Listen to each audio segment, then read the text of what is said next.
میرے اوپر قرضہ ہے, مجھے کچھ پیسوں کی حاجت ہے. فرمانے لگے میں نے کچھ پیسے کہا, انہوں نے ایک آواز دی تو ان کا غلام آیا ایک اونٹ کے اوپر لدا ہوا سامان لے کے. کس کے اوپر؟ اونٹ کے اوپر. کہتا ہے مجھے 3000 اشرفیوں کی ضرورت تھی, میں نے بتایا نہیں 3000 چاہیے. اونٹ آیا تو حضرت عثمان غنی کہنے لگے اس اونٹ پر تیرے لیے, تیرے گھر والوں کے لیے میں نے کپڑے بھی رکھوا دیے, کھانا بھی رکھوا دیا, اور 6000 اشرفیاں بھی رکھوا دیے. تو پیدل آیا ہے تو اب اونٹ لے کے جا. کہتے میں نے کہا حضور اونٹ واپس کون کرنے آئے گا؟ کہنے لگے واپس کرنے کے لیے دیا ہی نہیں تو تحفہ ہے, تو لے جا. کہتے ہیں میں کہاں سے چلا تھا ڈھونڈتا اور مدینے میں آیا, اور جب مدینے میں آیا تو پھر اللہ نے جھولی بھر کے عطا فرمایا. کہتے ہیں میری آنکھوں میں آنسو آ گئے, اور میں نے کہا حضور آپ نے تو میری ضرورت سے کہیں بڑھ کے نواز دیا ہے, مجھے معاف کیجئے گا. میں سوچ رہا تھا کہ دودھ شہد پہ گھر میں لڑائی ہو رہی ہے. آپ فرمانے لگے رب نے جو مجھے پیسے دیے ہیں اس لیے نہیں دیے کہ میری اولادیں موج مستی کرتی پھرے, میرے مالک نے مجھے نوازا ہے تاکہ میں محمد عربی کی امت کی نوکری کروں صلی اللہ علیہ. یہ سخاوت کا حال. فرماتے میں نے نہیں بتایا کہ مجھے سیدنا صدیق اکبر نے بھیجا ہے. فرماتے میں دروازے تک گیا تو میں نے کہا شکریہ, جزاک اللہ, آپ کی مہربانی. تو مسکرا کے فرمانے لگے میرا شکریہ ادا نہ کر, ابو بکر صدیق کا کر. میرا نہ شکریہ ادا کر, شکریہ ابو بکر صدیق کا جس نے تجھے یہ رستہ دکھایا ہے. فرماتے میں نے کہا حضور آپ فرمایا جاؤ جاؤ جاؤ تمہارا کام ہو گیا نا, تفصیلات میں نہ جاؤ. یہ شان سخاوت سیدنا عثمان غنی رضی اللہ تعالیٰ عنہ کی.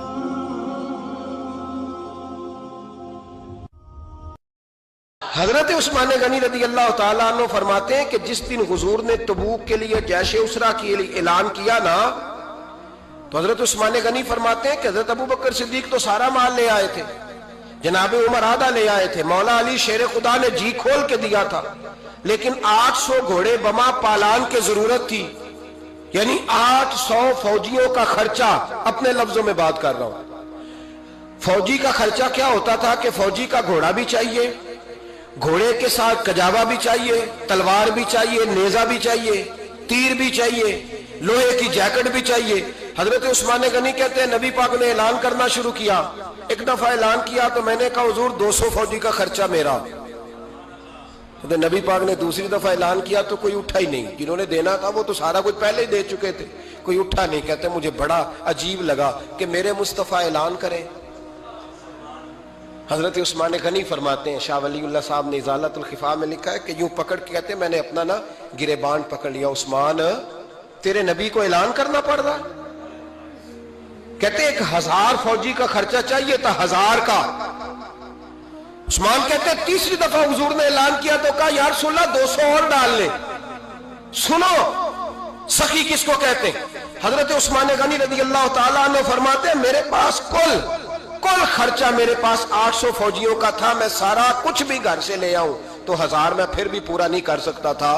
لیکن جب نبی پاک نے چوتھی دفعہ کہا نا کہ اٹھو بھائی ابھی خرچہ چاہیے, عثمان کہتے ہیں مجھے لگتا تھا میرے گریبان پھٹ جائے گا, یار میرے محبوب کو اعلان کرنا پڑ رہا ہے. عثمان غنی فرماتے میں اٹھ کے کھڑا ہوا, میں نے کہا حضور اب آپ نے اعلان نہیں کرنا, آپ 1000 ہی میرے کھاتے میں ڈال دیں, میں سب کا بندوبست کرا دوں گا. فرماتے میں نے 200 فوجی کا خرچہ پکڑ دکڑ کے پورا کیا. 200 کا خرچہ. غریب اصل میں اللہ سے تجارت نہیں کرتا اس لیے امیر نہیں ہوتا. غریب اللہ سے تجارت کرے نا, اللہ سے, اس کے رستے میں 200 دے کے 70 گنا کی امید رکھے یہاں بھی وہاں بھی, پھر امیر ہو جائے. یہ تجارت نہیں کرتا, یہ کہتا ہے اللہ کے رستے میں امیر خرچ کریں گے, میری نہیں ڈیوٹی. حضرت عثمان غنی کہتے ہیں میرے پاس 800 کا بندوبست تھا, میں نے 1000 کا دیا. حضور تشریف لے گئے. فرماتے ہیں جہاد سے جب واپسی ہوئی نا, ایک ایسا سودا تھا جس میں سے مجھے نفع کی امید ہی نہیں تھی, پر اللہ نے مجھے 11 گنا نفع عطا فرمایا. مالا والے سخی نہیں ہوندے, سخیاں کل مال. دیکھیں نا جنت البقیع, وہ والا قبرستان جس میں کوئی دفن ہو جائے تو نبی پاک کی سفارش کا حقدار ہو گیا.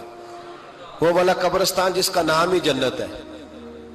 وہاں نا ایک یہودی اپنے جانور باندھا کرتا تھا, تو سرکار ایک دن اس طرف گئے تو واپس آئے. حضرت عثمان غنی قریب کھڑے تھے نبی کریم صلی اللہ تعالی علیہ وسلم نے فرمایا عثمان اس جگہ کی طرف ذرا چکر لگانا، جگہ بڑی اچھی ہے۔ عثمان غنی گئے، جگہ خرید کے واپس آ گئے۔ حضور نے فرمایا ہوا ہے؟ عرض کی حضور خرید آیا ہوں۔ فرمایا میں نے تو چکر لگانے کا کہا تھا۔ کہا یا رسول اللہ آپ نے یہ بھی تو فرمایا تھا جگہ بڑی اچھی ہے، تو جس کو آپ نے اچھا کہہ دیا یہودی کے پاس تو نہیں نہ رہنی چاہیے، تو میں نے خرید دی۔ شرم نہیں آتی لوگوں کو۔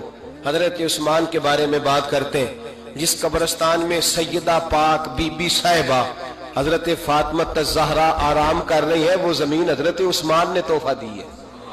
حیا نہیں آتی بات کرتے؟ شرم نہیں آتی؟ یہ صدقہ سیدہ فاطمہ کا ہی ہے، انہی کے لیے اللہ نے تحفہ دیا، اور اس کے پیسے حضرت عثمان غنی نے ادا کیے۔ پھر اس قبرستان میں سیدہ پاک نے آرام کیا، پھر اسی قبرستان میں عثمان ابن مسعود نے آرام کیا، پھر اسی قبرستان میں حضرت حلیمہ سعدیہ لیٹی ہوئی ہے، اسی قبرستان کے اندر نبی پاک کی زوجہ سیدہ عائشہ آرام کرتی ہے، پھر اسی زمین پر میرے محبوب کے پیارے نواسے امام حسن آرام فرمائے۔ حضرت عثمان غنی رضی اللہ تعالیٰ عنہ کے بارے میں بات کرتے تیری زبان نہیں کانپتی؟ ان کو بات کرتا ہے جن کے تحفے اہل بیت نبوت نے قبول فرمائے اور وہاں آرام کرنا انہوں نے پسند کیا، اتنا بڑا جرأت مند ہو گیا تو۔ حضرت سیدنا عثمان غنی رضی اللہ تعالیٰ عنہ سخاوت کی تو کمال کر دیا حضرت عثمان غنی، اور پھر ضرورت سے زیادہ پیسے دے کے وہ کنویں کی بات بڑی معروف ہے، میں نے بس اشارہ کرنا ہے۔ نبی پاک نے بھی اعلان کیا تو بڑا ہی اعلان کر دیا، فرمایا وہ میٹھے پانی کا کنواں ہے، قبضہ یہودی کا ہے، جو بندہ خرید کر وقف کرے گا نا اسے کیا ملے گا؟ تو حضور نے فرمایا میری جیب میں جنت کی ٹکٹ ہے، میں اسے جنت دے دینی۔ یہ ہے عرض جنت، یہ طیبہ کی زمین ہے، جنت بھی یہی، مال کے جنت بھی یہی ہے، جنت لے لے مجھ سے، لے لے۔ حضرت عثمان غنی گئے، اس کو کہا بھائی کنواں میرے ہاتھ بیچ دے۔ کنویں کی قیمت تھی 500-700 دینار، تو حضرت عثمان 500-600 دینار کل کنویں کی قیمت تھی۔ جناب عثمان غنی گئے، یہودی کو پتا تھا کہ یہ خریدنا چاہتے ہیں، فرمایا یار یہ کنواں بیچ دو۔ کہنے لگا نہیں بیچنا۔ فرمایا قیمت منہ مانگی، کہنے لگا قیمت میری مرضی کی۔ کہا تمہاری مرضی کی، اپنی اپنی اوقات ہوتی ہے نا قیمت لگانے کی، تمہاری مرضی کی۔ کہنے لگا میری شرط ہے میں ایک دن کے لیے کنواں دوں گا، ایک دن میں ایک دن آپ۔ فرمایا یہ بھی منظور ہے۔ کتنے پیسے؟ اس نے کہا میں 3000 دینار لوں گا، 500-600 کا ہے۔ حضرت عثمان غنی فرمانے لگے تو نے اپنی اوقات کے مطابق 3000 مانگا ہے، میں 40,000 لے کے آیا تھا، اپنی اوقات کے مطابق مانگا، 40,000 دینار میری جیب میں۔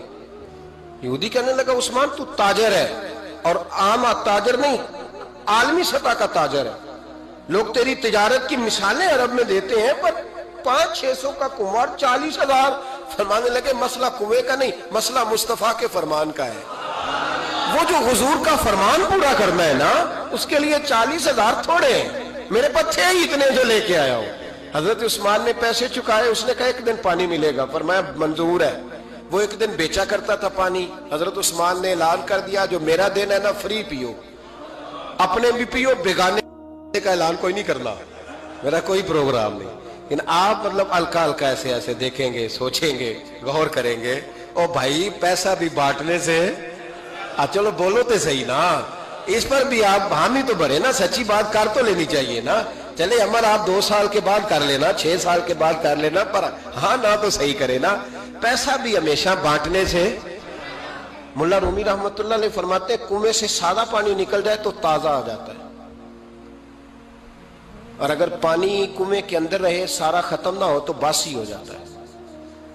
اس لیے فرمایا کرتے تھے میں اس کنویں سے پانی پیتا ہوں جس پہ رش زیادہ ہوتا ہے، اس لیے کہ وہاں سے پانی ختم ہوتا ہے تو تازہ آتا رہتا ہے۔ فرماتے تو اللہ کے رستے میں سارا خرچ کر دے، اللہ تازے عطا کر دے گا اور پہلے سے زیادہ عطا کر دے گا۔ میرا آپ کا مسئلہ یہ ہے کہ تجارت بندوں کے ساتھ ہے، بندوں کے ساتھ جو تجارت ہے نا، بندے کنجوسی کر جاتے ہیں، بندے کا تو صحیح کام چل جائے تو پارٹنر کو فارغ کر دیتا ہے تو فارغ ہے، اور اگر کبھی کسی کی دکان میں کوئی کرایہ دار اچھا اس کی دکان چل جائے تو مالک کہتا ہے تو جا، اب دکان میں نے خود کھولنی ہے، وہ فارغ کر دیتا ہے۔ بندوں کا تو مزاج ہے۔ اور اللہ تبارک و تعالیٰ سے جب تجارت ہوتی ہے نا، میں نے ایسے لوگ دیکھے جن کے گھروں میں لاکھوں روپیہ ماہانہ آتا ہے، غربت نہیں جاتی، ان کو سوچنا چاہیے کہ کثرت والا پیسہ آیا ہے پر برکت والا نہیں آیا۔ حضرت عثمان غنی رضی اللہ تعالیٰ عنہ فرماتے ہیں کہ میں نے پہلے بھی میں بڑا تاجر تھا، لیکن جب سے مصطفیٰ کے نام پر خرچ کرنا شروع کیا، پھر کہاں کہاں سے آیا کب، اور بڑی سیانی بات فرماتے ہیں۔ آپ فرماتے ہیں میں کلمہ پڑھنے سے پہلے تجارت کو وقت زیادہ دیتا تھا، اور مسلمان ہونے کے بعد میں نے تجارت کو ٹائم تھوڑا دیا، پر اللہ نے روزی مجھے زیادہ عطا فرمائی۔ اس لیے برکت پر ہماری توجہ نہیں رہی، غیبی خزانوں پر خیال ہم نے چھوڑ دیا ہے۔ غیبی خزانوں سے جو چیز ملتی ہے وہ زیادہ ملتی ہے، جو مادی ذرائع سے ملتی ہے وہ چیز کم ہوتی ہے۔ حضرت عثمان غنی پر الزام لگا جب آپ کا دور حکومت تھا، یہ یاد رکھیں کہ سب سے زیادہ الزامات حضرت عثمان غنی پہ لگائے گئے۔ جن بندوں کے قد کاٹ زیادہ ہوتے ہیں ان کے خلاف پراپوگنڈے بھی لمبے چوڑے ہی ہوتے ہیں۔ بڑی بڑی بات یاد رکھنا، کہا گیا کہ حضرت عثمان لوگوں کو نوازتے بڑا ہے، بڑا دیتے ہیں حضرت عثمان غنی۔ تو حضرت عثمان غنی فرمایا کرتے تھے حکمران تو میں آج بنا ہوں تو میں تو پہلے بھی بڑا دیتا تھا، وہ کس خزانے سے دیتا تھا؟ آپ جواب دیا کرتے۔ دیکھیں ذرا، لاکھوں لوگ حج کرنے آتے تھے، پر حضرت عثمان غنی حج کرنے جاتے تو اعلان کر دیتے کہ کوئی حاجی حج کے موقع پر آ کے کھانا نہ پکائے، سب کو کھانا عثمان غنی اپنی جیب سے دیا کریں گے۔ مینا میں لنگر کھانا ہوتا تھا حضرت عثمان غنی کا، مینا میں فرماتے تھے کھاؤ حاجیوں جتنا کھا سکتے ہو۔ اور پھر حضرت عثمان غنی کا اعلان تھا، خدام کو کہتے تھے میں آخر میں کھاؤں گا، پہلے میرے سارے آنے والے حاجیوں کو کھلایا جائے۔ ایک بات اور سن لیں، بڑا ستایا گیا حضرت عثمان غنی کو، پراپوگنڈے کیے گئے، آپ کے خلاف مہم چلی، عبداللہ ابن سبا نے بڑی مہم جوئی کی آپ کے خلاف، یہودیوں نے مسلمانوں کا روپ دھار کر بڑا آپ کو ستایا، تکلیفیں دی، جی آپ اپنے رشتہ داروں کو بڑا دیتے ہیں، فرمایا کرتے تھے جیب سے دیتا ہوں، مال خزانہ سے نہیں دیتا۔ حضرت عثمان غنی رضی اللہ تعالیٰ عنہ کو بڑا ستایا گیا۔ یہ واحد خلفائے راشدین میں خلیفہ ہے جن کا 40 دن پانی بند کیا گیا، کھانا نہیں آنے دیا گیا۔ لیکن کمال ہستی حضرت عثمان غنی کی، مولا علی جیسے شیروں نے جا کے کہا آپ اشارہ کریں، یہ جو آپ کے خلاف نکلے ہوئے ہیں تو ایک تلوار سے مار دیے جائیں گے۔ تو حضرت سیدنا عثمان غنی فرمانے لگے میں وہ والا مینڈا نہیں بننا چاہتا جس کی وجہ سے مدینے کی گلیاں رنگین ہو جائیں، امن کا کعب خلافت چھوڑ دیں۔ فرمایا حضور نے کہا تھا اللہ تمہیں ایک قمیض پہنائے گا، لوگ اتارنا چاہیں گے، تم نے اتارنی نہیں۔ صبر سے، حوصلے سے، اطمینان سے، یہ وہ واحد ہستی ہے حضرت عثمان غنی، انہوں نے شہادت قبول کر لی لیکن تلوار نہیں چلنے دی، لوگوں کو ایک دوسرے کے گلے نہیں کاٹنے دی۔ وہ شخصیت ہے حضرت عثمان غنی کی، لیکن بڑا ستایا گیا، بڑا پراپوگنڈا۔ مجھے بتائیے اس کے بارے میں اللہ قرآن کی آیتیں نازل کر دے، اور جس کے بارے میں مصطفیٰ کریم ایک بار نہیں تین بار جنت کی بشارت عطا کر دے، کوئی بندہ ہمیں تاریخ بتائے، حوالے دے، کہانیاں سنائے، تو ہم اس کی کہانیاں دیکھیں گے یا نبی پاک کا فرمان دیکھیں گے؟ بولیں، جا کے بولیں، جا کے۔ کسی کہانی پر کبھی بھی کان، بس ایک حدیث میں نے بڑی دفعہ سنائی ہے، پھر سناتا ہوں، ترمذی میں ہے، نبی پاک جنازگاہ تک گئے جنازہ پڑھنے، یا رسول اللہ فلاں آدمی انتقال کر گیا، جنازگاہ تک تشریف لے گئے جنازہ پڑھانے، لیکن جنازگاہ تک پہنچ کر محبوب نے فرمایا اس کا جنازہ نہیں پڑھانا۔ یا رسول اللہ کیوں؟ فرمایا اس لیے کہ یہ عثمان غنی سے بغض رکھتا تھا، تو حضور تو اس کا جنازہ نہیں پڑھتے۔ کوشش کرنا آپ کا مزاج کبھی کسی بندے کے لیے بوجھ نہ بنے، کوشش کریں کہ رویہ اس طرح کا ہو کہ آپ کسی سے ملیں تو اسے سکون ملے، اسے توانائی ملے۔ بعض لوگ ایسے ہوتے ہیں کہ جن سے ملنے کو دل کرتا ہے، مثل تعویذ ہوتے ہیں کچھ لوگ، وہ جب بھی ملتے ہیں شفا ہوتی ہے۔ کچھ لوگ ایسے ہوتے ہیں کہ جن سے ملنے کو نا بندے کا دل کرتا ہے کہ کبھی یہ آ جائے نا 2 گھڑیاں، اور وہ جانے لگے تو بندہ اسے کہتا ہے اتنی بھی جلدی کیا ہے، ذرا ٹھہر جائیے۔ تو کبھی بوجھ نہ بنے۔ بعض لوگ ایسے ہوتے ہیں جو دقت کرتے ہیں، بوجھ بنتے ہیں، اور بعض ایسے ہوتے ہیں جن سے ملنے کو دل کرتا ہے۔ کیا خوبصورت حدیث ہے، حدیث کی راوی سیدہ عائشہ صدیقہ ہے۔ بڑی چیزیں میں نے پڑھی حضرت عثمان کے بارے میں، بڑی کتابیں دیکھی، لیکن یہ بات پڑھ کے نا کلیجہ بڑا ٹھنڈا ہو۔ پیار بہت سارے لوگوں سے ہوتا ہے یار، یہ تو نہیں ہے نا کہ پیار نہیں۔ نبی پاک کا جو حضرت ابوبکر صدیق سے پیار ہے، اس کا دنیا میں کوئی انکار کر سکتا ہے؟ حضرت عمر کو جو حضور چاہتے ہیں کوئی انکار کر سکتا ہے؟ اور مولا کائنات شیر خدا جن کو حضور نے فرمایا کہ جدھر علی ہوتا ہے حق بھی خود بخود ادھر ہو جاتا ہے، حق مڑ جاتا ہے جدھر علی مڑتا ہے، اتنا بڑا۔ اور فرمایا من کنت مولا، جس کا میں مولا علی بھی اس کے تو یہ کوئی حد ہی نہیں ہے، حضرت مولا علی سے حضور کے پیار کی کوئی حد ہی نہیں ہے. یہ دنیا میں واحد بندہ ہے، ساری دنیا حضور کو مناتی تھی، علی روٹھ جاتے تھے تو مصطفیٰ منانے جاتے تھے. یہ سب سے پیار ہی نرالا ہے. لیکن ذرا سننا بات، اور یار یہ بھی ایک رنگ ہے زندگی کا. اور مطلب آپ کیا سمجھتے ہیں کہ وہ جو لیڈر ہے اس کے سینے میں دل کوئی نہیں؟ آپ کا کیا خیال ہے کہ جو مفتی ہو گیا تو اس کے سینے میں دل نہیں رہا؟ جو پیر ہو گیا تو کیا اس کے سینے میں پتھر بن گیا، دل نہیں دھڑکتا؟ درد اگرچہ جان گزل ہے، کیا کروں، دل ہے. غم عشق اگر نہ ہوتا تو غم روزگار ہوتا. یہ ہوتا ہے، دل میں درد بھی ہوتا ہے، کسی کو ملنے کو بھی دل چاہتا ہے، انسان سفر بھی کرتا ہے، کبھی وہ کہتا ہے کہ اور کوئی نہ ہو، میں ہوں، میرا محبوب ہو. دل جو ہوا کیا کیا جائے. لیکن نبی کریم صلی اللہ علیہ وسلم بیٹھے بیٹھے نہ چپ کر گئے، اور دیر کے بعد حضور نے فرمایا، سیدہ عائشہ صدیقہ، سیدہ حفصہ تھی، حضور نے فرمایا عائشہ کسی صحابی کو بلاؤ مجھ سے باتیں کرے. یہ پہلو نرالا ہے، کسی کو بلاؤ ذرا مجھ سے باتیں کرے. تو جناب عائشہ کہتی ہے میں نے آؤ دیکھا نہ تاؤ دیکھا، بیٹیاں تو بات ہی باپ کی کرتی ہیں، اور نمبر دوسرا لگ جائے تو پھر بھائیوں کی. حضور نے فرمایا کسی کو بلاؤ ذرا مجھ سے باتیں کرے. حضرت عائشہ صدیقہ عرض کرنے لگی حضور بلاؤں اپنے ابا جان کو؟ جناب صدیق اکبر کو بلاؤں؟ حضور مسکرائے اور مسکرا کے فرمایا نہیں تو رہنے دے، پیار بڑا ہے، نہیں تو رہنے دے. تو حضرت حفصہ کہتی ہیں جب حضرت عائشہ پیچھے ہٹی تو میں نے فوراً آگے بڑھ کے نا تو عرض کی حضور میں اپنے ابا جی جناب عمر کو بلاؤں؟ تو حضور پھر مسکرائے، فرمایا ٹھیک ہے عمر بھی، پر تو مہربانی کر رہنے دے، قربان جاؤں حضرت عثمان آپ کی شان پر، کیا نصیبہ ہے. کہتی ہیں پھر ہم نے عرض کی حضور آپ ہی بتا دیں کس کو بلائیں. تو کہتی ہے ہم نے حضور کے چہرے پر عجیب سی سنجیدگی دیکھی. حضور فرمانے لگے کوئی میرے عثمان کو بلاؤ، کوئی میرے عثمان کو بلاؤ، میں اس سے باتیں کرنا چاہتا ہوں. کہتی ہیں پیغام چلا گیا، عثمان آ گئے، پردہ گر گیا، بیویاں اندر چلی گئیں، حضور نے پہلو میں بٹھا لیا، میرے نبی نے ماتھا بھی چوما، حضور نے پیار بھی کیا، اور فرمایا عثمان اس دن ثابت قدم رہنا جس دن لوگ تمہیں شہید کریں گے. عثمان اس دن ثابت قدم رہنا جس دن فتنے اٹھیں گے. اس دن ثابت قدم رہنا جب لوگ تیری قمیض اتارنا چاہیں گے جو اللہ نے تجھے پہنائی ہوگی. فرمایا اس دن ثابت قدم رہنا. حضرت سیدنا عثمان غنی نے آنکھ اٹھائی، ہلکے سے آنسو چمکے، عرض کی حضور آپ دعا کر دینا اللہ عثمان کی مدد فرما دے گا. اور یار اس کیفیت کو سمجھو، اتنا میٹھا بندہ. حضرت عثمان غنی بالکل نرم مزاج آدمی تھے، ٹھنڈی طبیعت کے تھے. لیکن حضرت عائشہ کہتی ہیں حضور لیٹے ہوئے تھے تو ذرا پنڈلی سے نا تامت مبارک کٹی ہوئی تھی، یہ بخاری مسلم ہے. حضرت ابو بکر آئے تو حضور لیٹے رہے، بات چیت ہوتی رہی. جناب عمر آئے، لیٹے رہے، بات ہوتی رہی. کسی نے کہا حضور عثمان آ گئے، حضور اٹھے، تامت سیدھی کی، حالانکہ بندہ نرم مزاج ہے سب سے. لوگ بیٹھے رہے، باتیں ہوئی، چلے گئے. سیدہ عائشہ صدیقہ کہتی ہے میں نے کہا یا رسول اللہ میرے ابا جی بھی آئے، آپ لیٹے رہے، عمر بھی آئے، آپ عثمان کے آنے پر تو نے بڑا اہتمام کیا. تو حضور فرمانے لگے عائشہ اس سے حیا نہ کرو جس کی فرشتے بھی حیا کرتے ہیں، اور اس کی حیا نہ کرو جس کی فرشتے حیا کرے. وہ کتنا نالائق امتی ہے جو اس عثمان کی حیا نہ کرے، وہ کتنا نالائق ہے جو پھر اس عثمان غنی کی حیا نہ کرے. ہمیں ہر موقع پر سیدنا عثمان غنی کی حیا کرنی.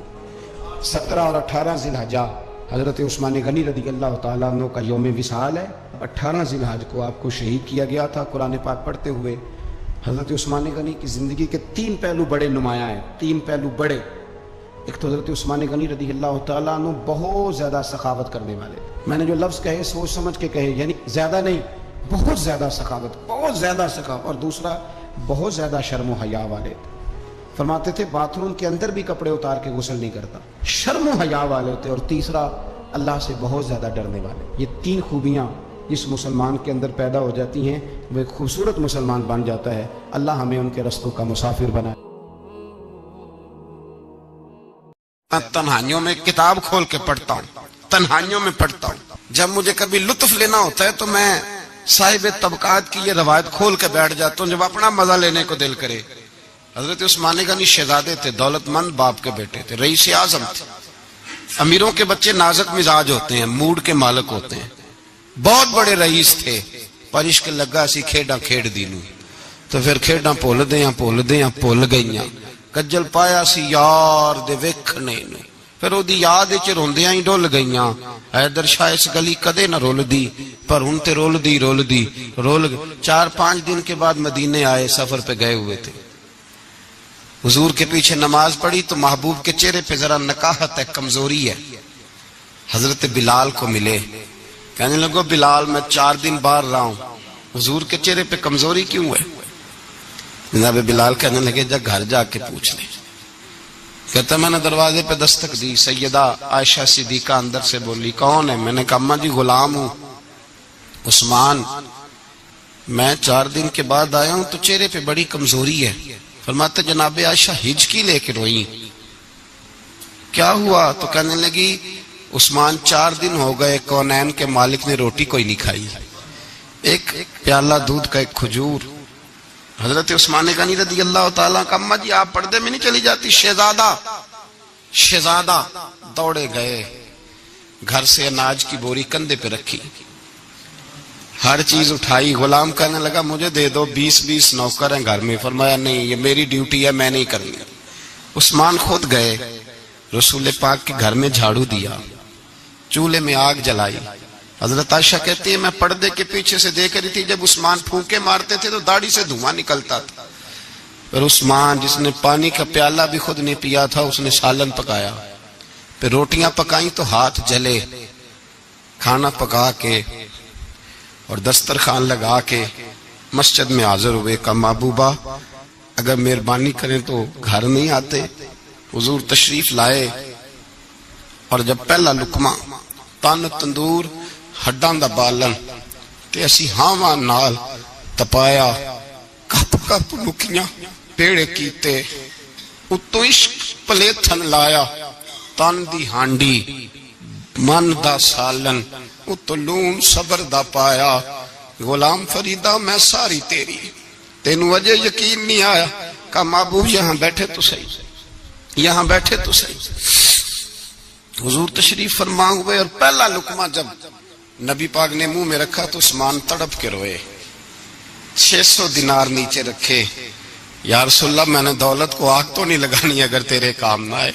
حضور کس کام کی یہ جائیدادیں، کس کام کی؟ اگر آپ کے گھر میں 4 دن کھانا نہ پکے. حضرت عائشہ صدیقہ فرماتی ہیں عثمان تو چلے گئے، یہ کہہ کے تو میرے مصطفیٰ نے پھر ہاتھ اٹھائے اور ایسی دعا دی کہ میں تڑپ اٹھی، میں رونے لگی.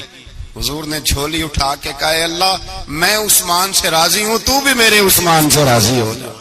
حضرت عثمان غنی رضی اللہ تعالیٰ عنہ ساتھ تھے جب نبی پاک صلی اللہ علیہ وسلم 1400 صحابہ کو لے کے عمرے کی نیت سے نکلے. حدیبیہ کی مقام پر کافروں نے روک لیا، کہا عمرہ نہیں کرنے دیں گے.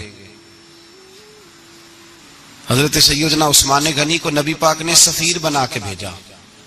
جناب عثمان غنی کئی سالوں کے مکے سے بچھڑے تھے، سامنے کعبہ نظر آیا، احرام بندھا ہوا ہے. جب سفیر بن کے گئے تو ابو سفیان کہنے لگے عثمان ہم تیرے رسول کو تو ابھی عمرے کی اجازت نہیں دیتے، باقی لوگ تو نہیں آتے، وہ سامنے کعبہ ہے، وہ حجر اسود ہے، وہ سارا کچھ ہے، طواف کرنا ہے تو کر لو، استلام کرنا ہے تو کر لو، اگر تم نے کعبے کے اندر نماز پڑھنی ہے تو پڑھ لو، صفا مروہ کے پھیرے لگاؤ، تمہیں اجازت ہے. نبی عثمان غنی فرمانے لگے قسم ہے رسول کی زلفوں کی، جب تک میرے مصطفیٰ طواف نہیں کریں گے عثمان بھی کوئی نہیں کرے گا. عثمان بھی وہ کون سا طواف ہے جس میں طواف اور مدینے والا نہ ہو؟ وہ کون سا عمرہ ہے جس میں عمرہ ہو اور رسول پاک نہ ہو؟ وہ کون سا حج ہے جس میں حج ہو اور امام الانبیاء نہ ہو؟